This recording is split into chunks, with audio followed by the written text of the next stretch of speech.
All right, so here we are for part 3 of section 3.2, derivative rules. Here we're going to take a look at derivatives of sine and cosines. So we're going to take a look at derivatives for trig functions, because I will tell you this. You absolutely never, ever want to use the limits for trig. It's brutal. You don't want to use them. So we have shortcuts. Luckily for us, someone has developed these for us already. We've got them. We have the derivative of sine is cosine, and derivative of cosine is negative sine. Right? Derivative of sine is cosine, derivative of cosine, negative sine. Examples. Y equals 2 sine x. What's y prime? Well, the 2 is a coefficient, so it just drags along, times. And what's the derivative of sine? Cosine. So we get the y prime is 2 cosine x, and we're done. What if y is equal to sine of x over 3? Well, I'm going to think of that as 1/3 times sine x. So then our dy dx is going to be 1/3 times the derivative of sine x. Derivative of sine x is cosine x, and so I get then that dy dx 1/3 cosine x. What if we mix up some algebra and some trig, like an x and a cosine x? Well, the sum rule says just do the two pieces independently and see what happens. So then I'm going to get then that dy dx, derivative of the first term is 1. Derivative of the second term, oops, I put a plus. It's minus sine, because derivative of cosine is negative sine. And I don't want to put down plus minus because that just looks weird. Right? And so there's my derivative. Right? How about the cosine x plus pi over 3 sine x? Dy dx, two terms. Derivative of the first term, negative sine x. Derivative of the second term, well, pi over 3 is just a coefficient, so it just drags along. Multiplied by the derivative of sine. Derivative of sine is cosine x, and so then our y prime, if you will, is going to be pi over 3 cosine x minus sine x. And if you're wondering why I switched the order of the terms, it's because it's less writing. Okay? It's 2 sticks less. Okay? So trig. Exponentials. My favorite derivative of all time. Derivative of e to the x is e to the x. I love this one because it's its own derivative. There's a lot of explanations, graphical explanations, but the wonderful thing about e to the x is at any point on the curve, since the derivative is equal to itself, at any point on the curve, the slope is just equal to the y value of that curve. This right here, this simple derivative, is one of the reasons why in science we use the base e more often than we use any other base. Right? All right, so some examples. What's the derivative of 6 times e to the x? So f prime of x says it's 6 times derivative of the x, so 6. So derivative of 6 e to the x is just 6 e to the x. I like that. How about something more complicated? Let's mix together some algebra and some exponentials. What's our f prime of x going to be? Well, derivative of x squared is 2x. Derivative of e to the x is e to the x, so it's 2x plus e to the x. Moving right along, how about we mix in some trig? So what will f prime of x be? Oh, sine. I just learned that one, but I got it memorized. Derivative of sine is cosine minus derivative of e to the x is e to the x. So derivative of sine minus e to the x is cosine minus e to the x. I love exponentials. Now, let's take a look at how we use this stuff. So up till this point, we've just been taking derivatives and kind of saying, oh, it can be the slope of the tangent line. But we haven't really used it for anything that makes any sense other than just some geometry. Hey, let's put a curve out there, and let's put a point on it, and let's draw a tangent line to that, and let's say, what does that thing mean? Right? And so while that has mathematical sense, it doesn't really have much value in terms of the greater world out there. It's like, okay, so you can do that, who cares? what we want to do is we want to find out how the derivative as a function, or how the value of the derivative, which we can find from that function, can be used as some sort of application. So in each application, we need to know something about it. We need to know how we change one value, and how that change in one value, one variable, will cause a change in the other variable. Right? If x increases, what's y going to do? If x decreases, what's y going to do? Now, it's really going to boil down to, in all the different applications, we're going to need to know the units of measure. So we're always going to have some sort of a curve. And there's always going to be a point on that curve. And there's always going to be able to draw a tangent line. And we're going to be able to talk about the slope being some number, whatever that number is. But if I want to give this meaning, if I want to talk about a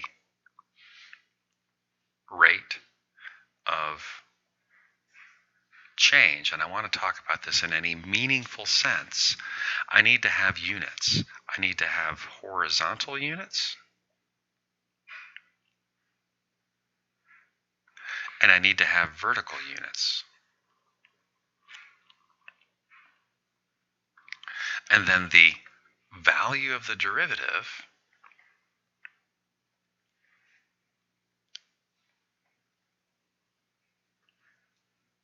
is going to be some number of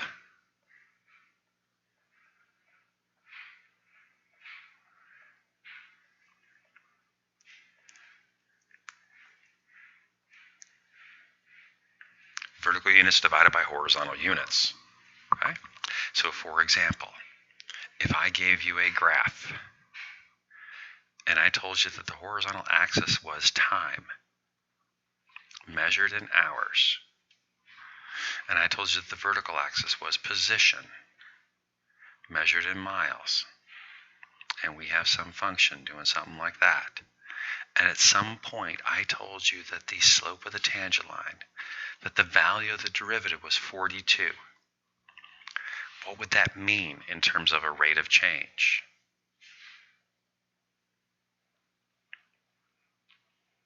Right? It would mean the rate of change is 42 miles per hour. Or that at some point in time, you were traveling at a velocity of 42 miles per hour. Right? If I gave you some other graph, and I told you that the horizontal axis was time, this time measured in years, and the vertical axis was population, measured in millions, and you have some curve out there, and at some point there's a tangent line, and that tangent line has a slope of 2. Right? What does that mean in terms of a rate of change? That means 2 million per year. Right? Or that some population is increasing. And how do I know it's increasing? Well, I know it's increasing because that's a positive number. It's going up at a rate of 2 million per year. So if a year goes by, the population should increase by 2 million. So there's the purely mathematical stuff, where we give you some stupid equation that means absolutely nothing. We pick some x value and say, what's the value of the derivative here? What's the value of the derivative here? What's the slope of the tangent line here? And then there's the, okay, let's make this meaningful. But for it to be meaningful, to talk about a derivative as a rate of change, we need to know what horizontal units are. We need to know what the vertical units are, so that when we talk about the value of the derivative, we can say it's this many vertical units divided by horizontal units. It is always vertical divided by horizontal. Okay? So, probably the most commonly used application for rate of change is to describe the motion of an object in a straight line. We limit the motion to a straight line because it keeps the math simple enough for us at this point. You'll do three-dimensional movement when you get to your Calc 3 course. Okay?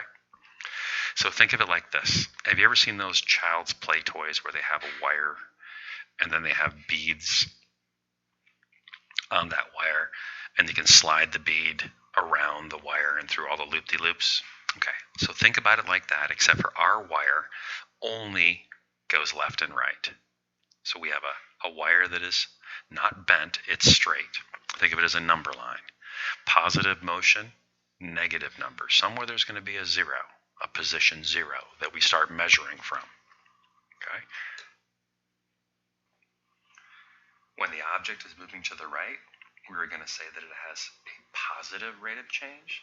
When the object is moving to the left, we're going to say that it has a negative rate of change. As soon as we put units on this, then we can talk about how fast it's moving using meaningful units, like feet per second or meters per second or miles per hour, things like that. Okay? This line could also be done vertically, and then you have positive is moving up and negative moving down. Okay? So we have positive directions and negative directions. Okay? If we have a function that tells us the position of the object, okay, we commonly use the letter s to represent that position function. We've done this in several examples so far. Okay, we usually have something like this, s of t.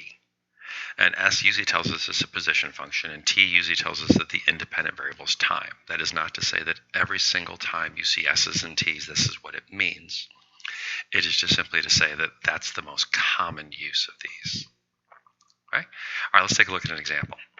A billiard ball is dropped from a height of 100 feet. The ball's height s position at time t is given by the position function s of t equals negative 16t squared plus 100. Okay? Where s is measured in feet and t is measured in seconds. Find the average velocity over each of the following time intervals. Okay, so what does this mean to find the average velocity? Okay, well, average velocity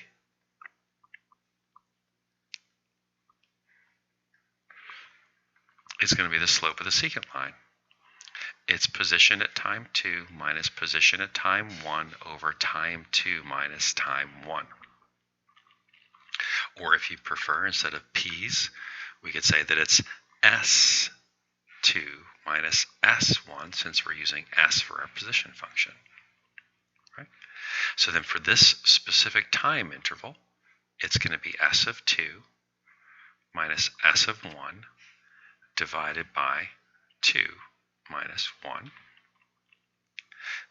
S of 2 using the function is going to be negative 16 times 2 squared plus 100 minus s of 1, negative 16 times 1 squared plus 100 divided by 2 minus 1.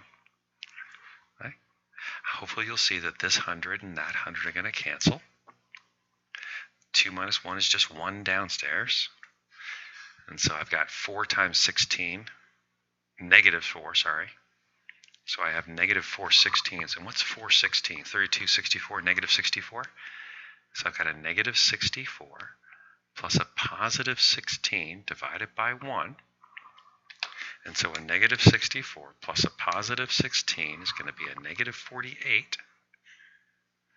And a negative 48 what? Oh yeah, this is the velocity. What were the units on the s? Well, that's position, that's feet. And what were the units on the time? And those were seconds. So that means that on the interval from 1 second to 2 seconds, the average velocity was negative 48 feet per second. That is not to say that it was traveling at negative 48 feet per second for the entire interval. At the beginning of that interval, it's going to be traveling slower. At the end of that interval, it's going to be traveling faster. But the average velocity for that interval is going to be that negative 48 feet per second. Okay. Now I need to do this again, but now for the interval 1 to 1.5. Okay, so simplifying things down, that's going to be s of 1.5 minus s of 1 divided by 1.5 minus 1. At this point, since the numbers are getting uglier, I'm just going to do this in my calculator. All right, so let me pause the video and I'll come back with the calculator up. All right. so here we go. We got the calculator now. And so what I'm going to do is I'm going to go to my y editor. And I'm going to put in my equation, negative 16x squared plus 100. And now what I can do is I can come over here and do my y variables. Grab y1, do y1 of 1.5 minus y variables function, y1 again, y1 of 1 to get the value of my numerator, and then divide that by the 0.5 from downstairs, and I get that this is going to be a negative 40 feet per second. Okay. So on the interval 1 to 2 seconds, I was going an average velocity of negative 48 feet per second. On the time of 1 to 1.5, I'm doing negative 40. What about the interval 1 to 1.1? Well, that is going to be s of 1.1 minus s of 1 over 1.1 minus 1. So me being the lazy person that I am, I'm just going to reuse these calculations over here.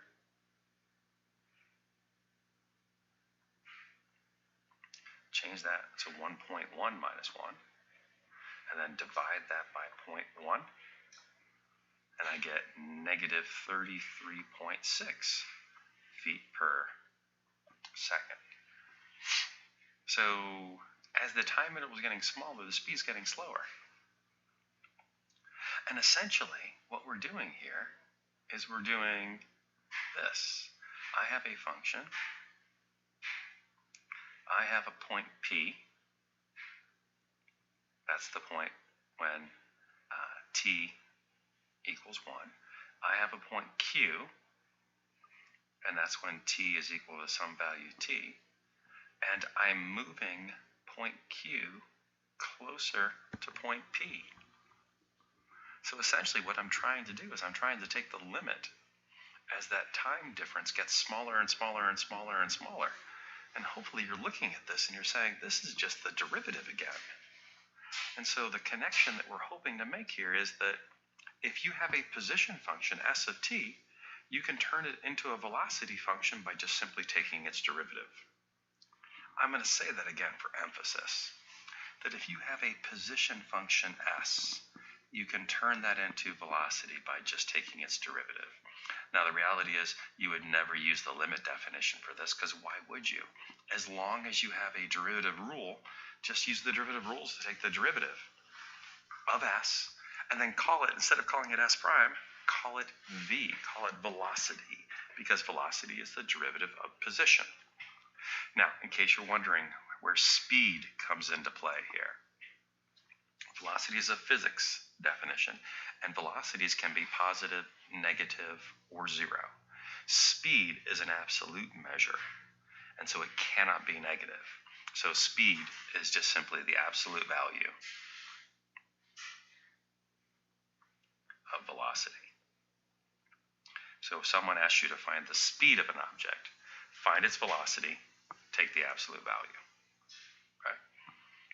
This is an equation you should know.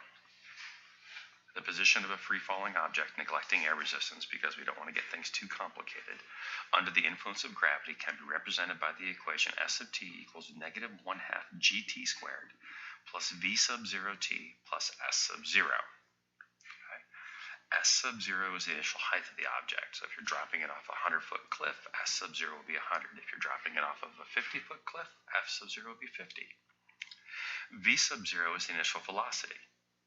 If you're dropping the object, just holding out your hand and releasing it, v sub 0 is 0. If you're throwing it down or tossing it up, then that velocity needs to be incorporated into there because it's going to affect the position. Okay? Make sure you assign the proper sign that is positive or negative to that v sub 0. Okay? So if you're looking at the world like this, and you're saying that this is a 100-foot cliff that you're standing on, and you throw the object up in the air before it comes down, okay, that means that your v sub 0 would be a positive number greater than 0. If you're throwing the object down, then you'd be looking at a v sub 0 that will be less than 0. Okay? Because you've said that this direction is positive. So then throwing it further in that direction means a positive velocity, and throwing it down would mean a negative velocity. So make sure that you assign the proper sign, positive or negative, to that. Now the g is the acceleration due to gravity. Now the reason that we don't put a number in there is because sometimes we work in feet per second, where that g would be 32, and then these two would also be in feet, appropriate units using feet and feet per second, or 9.8 meters per second. Okay? So these are the accelerations for gravity depending upon which units of measure you're working in. All right. And I think this is our last example, and then we're done with this section. At time t equals 0, a diver jumps from a platform diving board that is 32 feet above the water. I want to stop right there and say this tells me that I'm going to use this, and my measurements are going to be in feet per second. The initial velocity of the diver is 16 feet per second. In fact, that's given as a velocity and a positive number. Okay, so then what are we looking at here? 32 feet, 16 feet, positive velocity. That means it's going up before it goes down. So then, okay, I think I can put this together and come up with a position function. Negative 1/2 times 32 t squared plus 16t, that's that v sub 0 t, right? And then plus 32. Now, unfortunately, this 32 and this 32 are the same number but have nothing to do with each other. It just happens to be you're 32 feet above the ground. Okay. All right, we have two questions we have to answer here. When does the diver hit the water? And how fast is the diver going? What is the velocity upon impact? All right, so how do I find these answers? Well, the first question is not even a calculus question. The first question is just an algebra question. When does the diver hit the water? Diver hits water when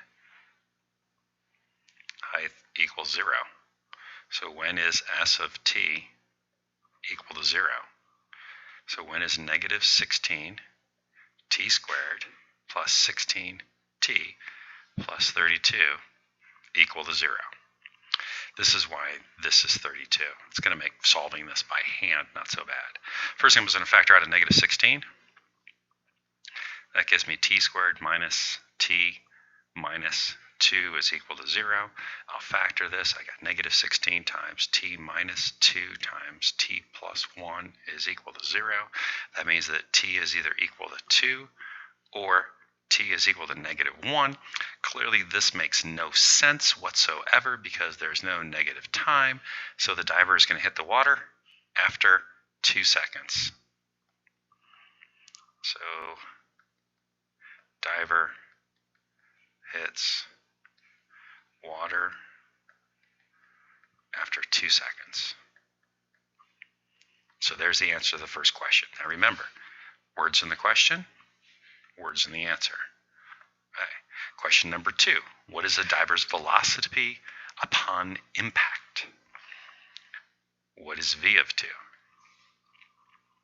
Well, how do I find v of 2? Well, the only way to find v of 2 is to find v and then plug in a 2. Now I know how to find v. V just says take the derivative of s because I learned that just a moment ago. So what is v? V of t is just going to be s prime of t. S prime of t is going to be, let's see, the derivative of the first term.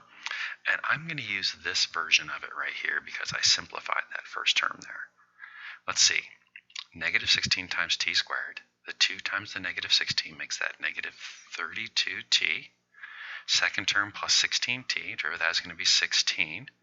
Third term is a constant, so it has no derivative, so it's negative 32t plus 16. So then to find v of 2, I just need to plug in a 2. So negative 32 times 2 plus 16. All right? So that's negative 16 times 4 plus 16. So that's negative 16 times 3. And 3 16s is what, 48? So this is negative 48. But what are the units on this?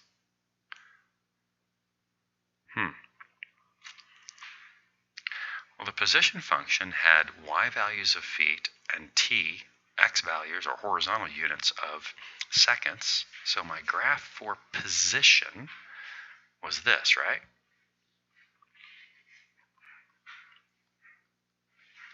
So then the velocity graph is going to be vertical units divided by horizontal units, or negative 48 feet per second.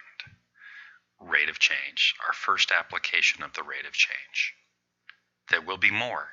This is just our first one. All right, this brings us to the end of section 3.2. Have a lovely day, and I'll see y'all back here for section 3.3.